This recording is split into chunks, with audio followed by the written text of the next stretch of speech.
Bonjour à toutes et tous, je suis Hervé du blog Boucher Double et je vous souhaite la bienvenue dans cette nouvelle vidéo dans laquelle je vais vous expliquer pourquoi lorsqu'on cuisine acido-basique, on garde toujours une partie d'aliments alcalinisants et d'aliments acidifiants.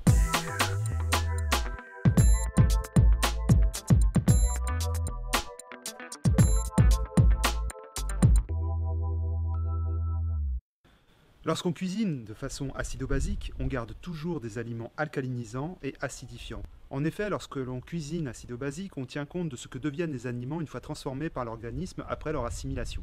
On tient donc compte essentiellement des minéraux qu'ils nous procurent, qui peuvent être acidifiants ou alcalinisants, puisqu'ils se transforment, s'ils sont acidifiants, en ions positifs, et s'ils sont alcalinisants, en ions négatifs une fois assimilés par l'organisme. On tient compte aussi de la macro et micronutrition, donc aussi des vitamines, des enzymes alimentaires et bien d'autres micronutriments qui sont présents dans notre alimentation.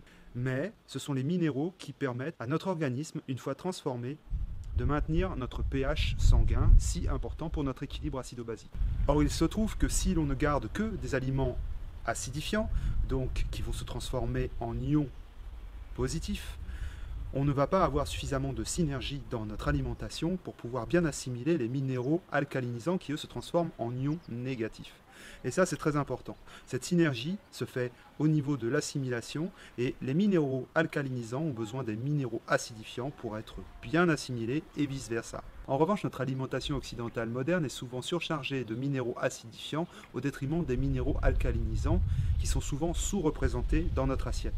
Voilà, c'est pour que ces minéraux alcalinisants, donc basifiants ou acidifiants, travaillent en synergie dans notre organisme, et cette synergie alimentaire est très importante à tous les niveaux, que nous conservons toujours 30 à 40% de minéraux acidifiants et 60 à 70% de minéraux alcalinisants.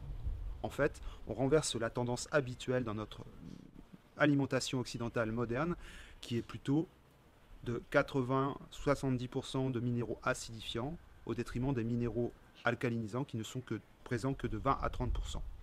Voilà, donc ça nécessite bien sûr d'adapter son alimentation, de prendre de nouvelles habitudes alimentaires, et cela se fait sur le long terme, ça n'est ni un régime ni une diète, et ça doit se faire progressivement pour acquérir de nouveaux réflexes et les asseoir dans la durée. J'espère que cette vidéo vous aura été utile à mieux comprendre pourquoi dans toute recette acido-basique vous retrouvez quand même des aliments acidifiants et alcalinisants, mais dans certaines proportions. Au revoir et à bientôt pour la prochaine vidéo.